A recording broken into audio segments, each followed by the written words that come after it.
Hello, and welcome back to another episode of Becoming Chiron, the key to unlocking healing and personal alchemy. I'm your hostess, Ursula Duffy, and the intro music is a clip by my good friend and soul brother, Cassius Kirk of Kind Magma, from his song called Space Cowboy. And as I said in the first episode, I am going to start doing this show and let it be as spiritually guided as possible. I set the call out to my guides a couple weeks ago for this next topic and did it before I went to sleep one night. And I woke up in the morning from a very vivid dream about a very specific topic. So I'm going to kind of break this down into a multi-part series. I think it's going to be 3. And this is going to be the story of my exit from the corporate world, figuring out my true calling in this lifetime. And a big part of that has also been a healing journey for me. So that's definitely how it's going to relate to my Chiron story. And I think breaking it down will be easier for me to kind of share this. And I'm going to call this series Discovering Your Soul's Calling. So in the beginning of these shows, I think I want to start off with a little check-in on the astro weather, because I feel like that's important as well as the story unfolds, to kind of check in and see where the planets are, what's happening. And obviously that's going to impact each of our individual charts in a very specific way. Today is Sunday, May 15th. We are on the precipice of a total lunar eclipse in Scorpio, which will happen overnight tonight for me about 12:13 a.m. and that's Eastern time. And we also are in the midst of Mercury retrograde in Gemini, as well as Jupiter just shifting into the sign of Aries until the fall. So if you're feeling a little courageous or more brazen in the last week or so, that's probably the shift that you're feeling. But this has also been a very challenging eclipse season. We have the first one where I recorded the first episode. We had Uranus heavily involved. So that is, the inner rebel, the energy of challenging the status quo. And this time with this eclipse, we have Saturn, the taskmaster, the planet of responsibility, the planet of karma, squaring the sun, and in turn squaring the nodes of the moon as well. So if you're feeling the tension, that's a big deal. And that's part of the reason, because Saturn is squaring the sun and the moon and the nodes of the moon at this time during this eclipse. And squares create tension, but the point of that tension is a call to action. Squares are like a threshold experience. So it's important to learn where it's happening in your chart.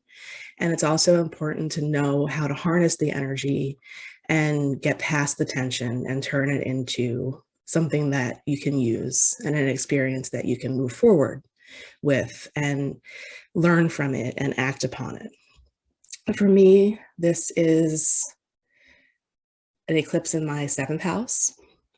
This is the sun squaring Saturn in my 10th house, which we'll get to that experience in another story. So what I said in the first episode is I have Chiron squaring my nodes. So that means, as I said, I have Chiron in the 1st house. So my nodes are in my 10th and my 4th. So this has been a very interesting experience and story along the way, with Saturn going through my 10th, Saturn going over my south node, and these squares in the houses for me that relate to my role in the outside world, which includes career, and the house that relates to home and family. But also for me, I feel one of the more less talked about aspects of the 4th house is authentic self. So I have south in the 10th and north in the 4th. That's a big part of the story for me. So let's get into this a little bit. I think that it's important to go back in time for me a bit to put some history and context to where I was at when I exited the corporate world and why the whole process took several years for me. I did a pretty traditional path, or I guess you could say indoctrinated path to an extent. I went to, grade school, I went to high school, and then I went to college right after. I grew up in New Jersey, in a town very close to Atlantic City. So I went to college at Rutgers, New Brunswick. I graduated high school when I was 17 and went right to Rutgers the following fall. And when I got to Rutgers, my intention was, all through my life, I kind of felt that I really wanted to be a doctor or like a surgeon.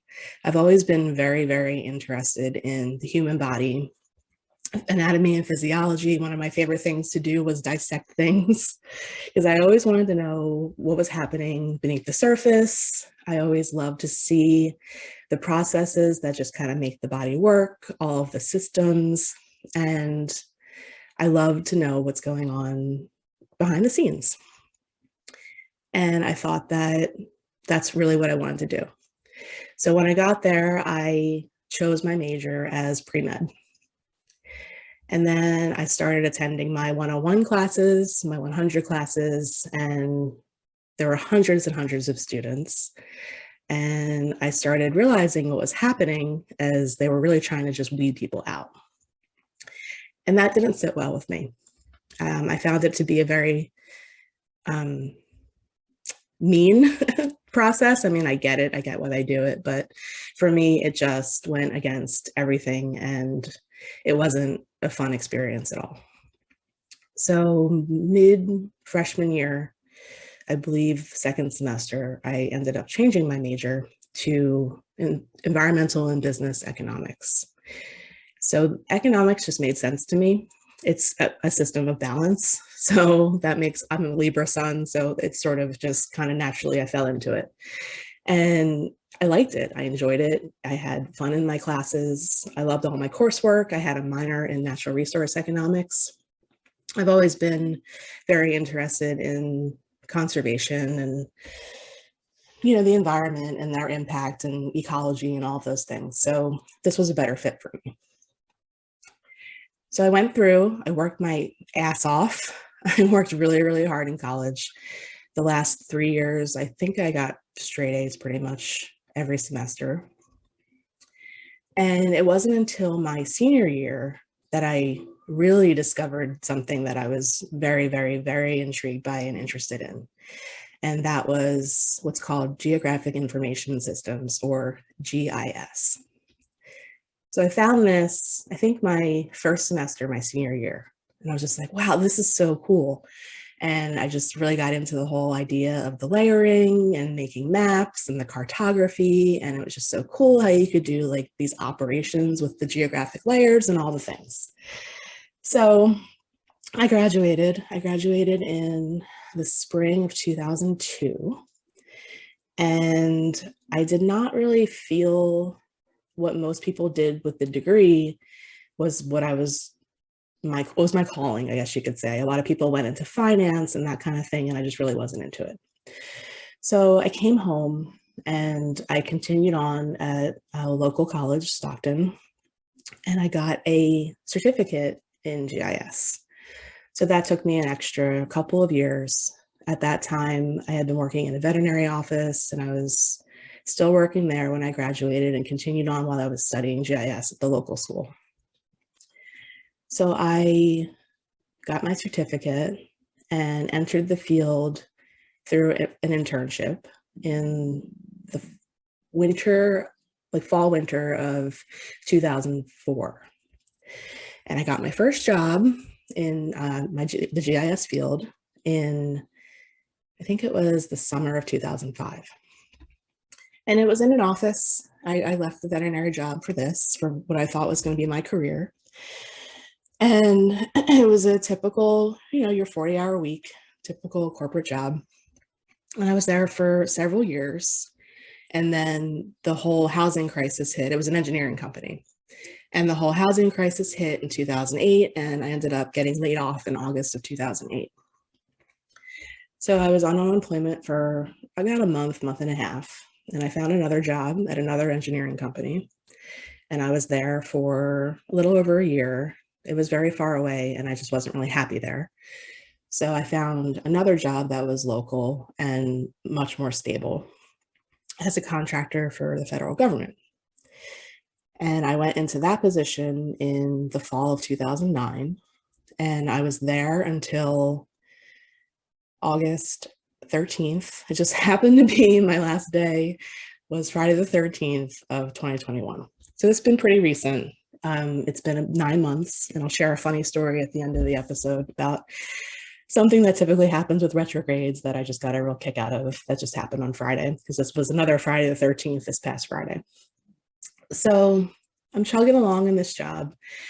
I join, and there's a team of 2 men that were already there for many, many years. So I'm the third now. The team is growing, their work is expanding and all the things. So they needed to add more people to the team.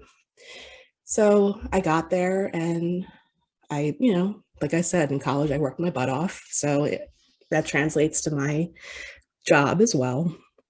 And I'm doing all the things that you're told to do, applying yourself, learning things, continuing education, climbing the corporate ladder, quote unquote.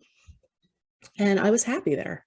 I was doing really well. There wasn't really much opportunity for upward mobility, but that didn't really matter to me at that point. I was just happy to be somewhere that I liked and that they seemed to like me, and I was doing well. So, and it was secure. It was a very secure, for the most part, position. So I'm there for years and years and years. And we'll get to this story in another episode, a different topic under the same umbrella. But this was also where I was working when my spiritual reawakening happened. And that all kind of started in 2015.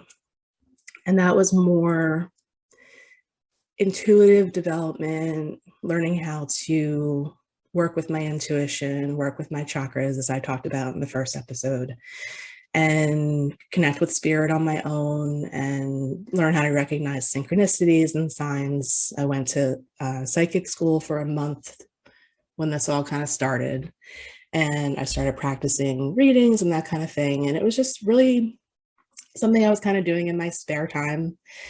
I would listen to podcasts while I was working and things like that. And it was just fun. And I was just having a really awesome time with the awakening, but I wasn't really feeling like it was something that I was called to do as a job or a quote unquote, career change or something like that. So that all kind of happened. I was also studying aromatherapy during that time on the side while I was working, and getting really, really interested in that healing modality. So this was all kind of happening concurrently. And then 2017 came around, and I'll get more into this in more detail as well in another episode. And that's when astrology came back to me. It was the Great American Eclipse that happened in August of 2017. And that was like a ton of bricks. That was when I had my first astrology reading. I first looked at my chart and really realized that, yeah, I was kind of living out a version of my chart, having Aquarius in the 10th house, doing something with the sciences, geographic or geospatial science definitely relates, I think, to Aquarian themes. But I felt like once astrology came in, it was a game changer for me. And this just felt more close to what I was really supposed to be doing with my life. And it was more heart-centered for me. It really, really, really lit me up. And I felt like a natural at it. And I decided, and we'll talk about this in more detail, all the crazy synchronicities that happened, but I decided to study professionally. So I enrolled in an apprenticeship, and that started in the winter of 2018. And as I got deeper and deeper into that, it was extremely intense. It was many, many, many hours a week on top of working full time. But as I got deeper and deeper into my studies and further along in the apprenticeship and started doing readings, I really felt like this was the thing. This was my true calling. And this was my nodal story. This was it for me.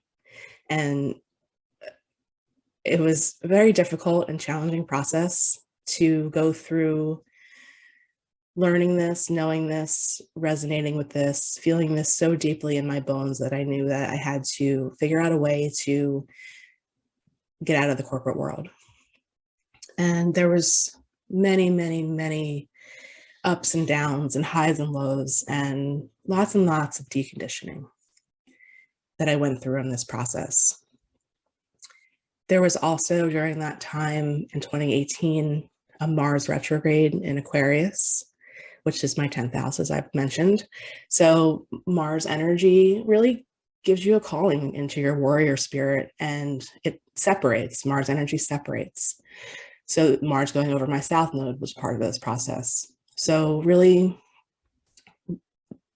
accepting this and integrating this and being okay with the idea of not doing the GIS career anymore and figuring out a way to get myself out of it was a big part of that process, especially that Mars retrograde. So I continued to show up every day, knowing in my heart that this was no longer the thing. And it got more and more difficult, especially as I just, fell further and deeper in love with astrology and working with people and kind of integrating all of the other things that I was studying up until that point. My intuitive development and my aromatherapy studies all came in. It was like astrology was the missing piece of the puzzle that made everything click. So, of course, if you can imagine showing up somewhere every day, knowing that in your heart, it wasn't truly what you were supposed to be doing with your life, it was challenging. And there was definitely a bleed through some days and some weeks and some months at times in my disposition, my attitude, things like that. So there were some challenges along the way. People noticed, the shift in me a bit. And it wasn't until, I think it was December or the fall of 2018 and early 2019 when I really started putting a plan into place. So I worked really hard at budgeting and finances and figuring out ways to pay off debt and how I could make this work. So I started Ursula Alchemy in early 2019. So I was doing my business as a side hustle, I guess you could say, while I was still working my full-time job. I started working with clients and the plans continued. I just spent so much time, effort, and energy figuring how to get out of it. So it came to 2020, as we all know what happened. And I think that was a big blessing in disguise because of what was going on. We all got sent home to telework.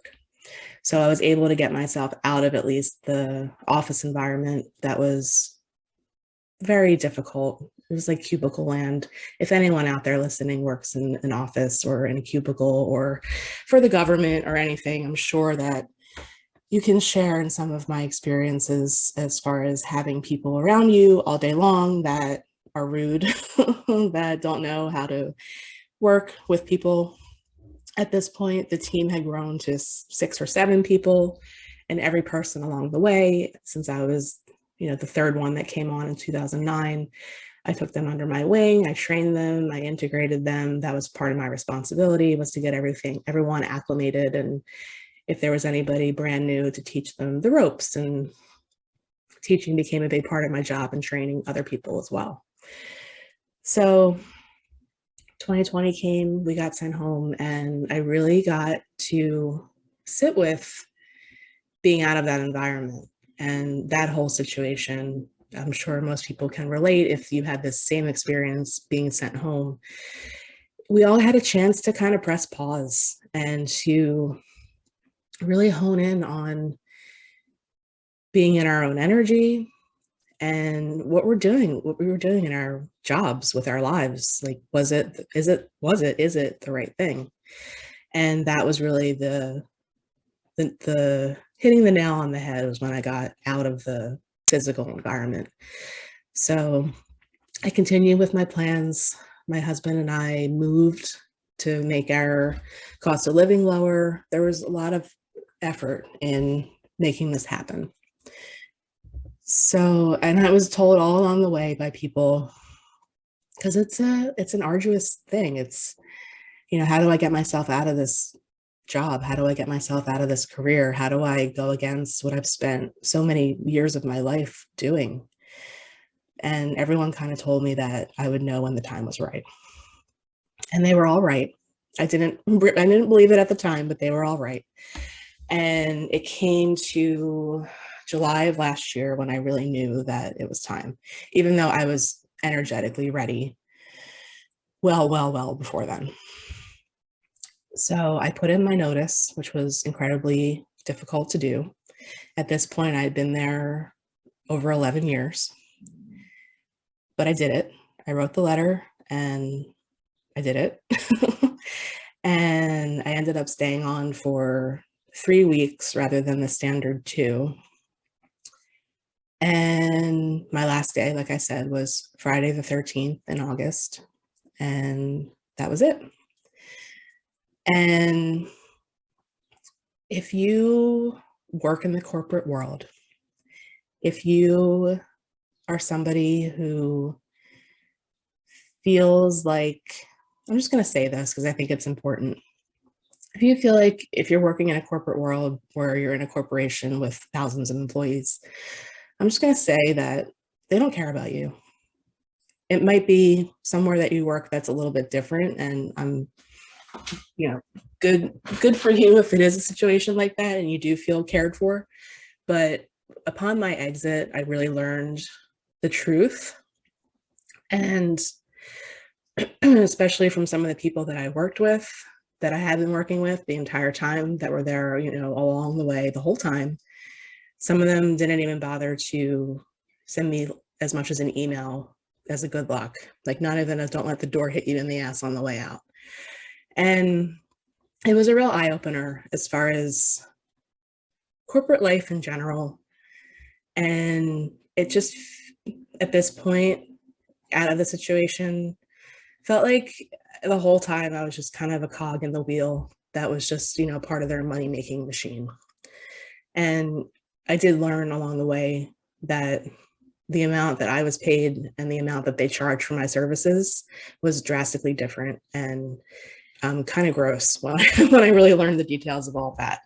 So if anyone is in the same position, if that helps motivate you to get out, if you can get out, that, could be something that could be factored into your decision. And it's been 9 months as of Friday, and all of the people that I served there, as to the best of my ability for all of those years, all the people that I trained and that I took under my wing and built these work relationships with, you spend a lot of time with these people. 40 hours a week is a lot of your life in an office with these people. I have not heard from one person that I worked with. So let that settle in as well. And I'm not angry about it. It's just revealing and helps me realize and know that I was honoring my soul's calling, and it's motivation and reassurance that I made the right decision.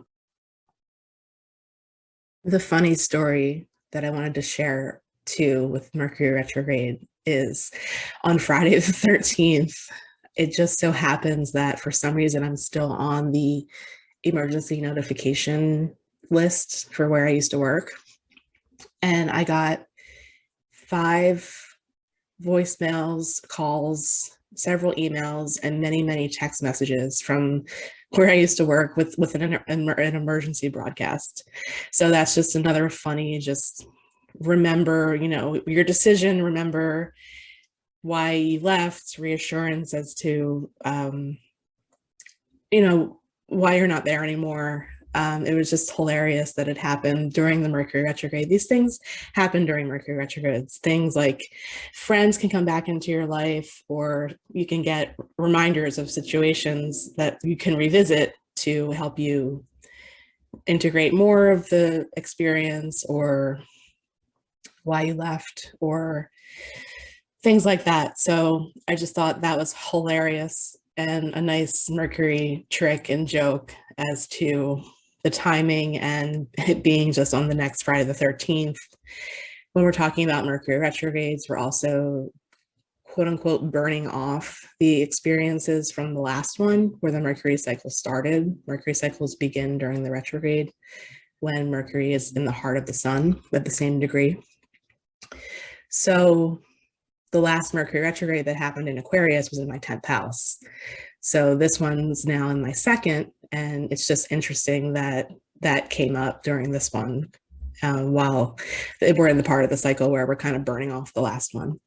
So I just thought that was an interesting tidbit and wanted to share that story because it really amused me and I found it profound and, as always, in perfect divine timing. So I thought that that was a really important story to share. And the way that it relates to Chiron in my chart in a very particular way is I had a past life regression done at one point. It was a hypnosis. And I remembered a lifetime where I did sort of a similar thing. And I was outspoken and in some kind of situation where I was exiled for being an astrologer or a quote unquote witch or something like that. I'm sure a lot of people that have gone down this intuitive path know that they've had past lives where there was witch hunts.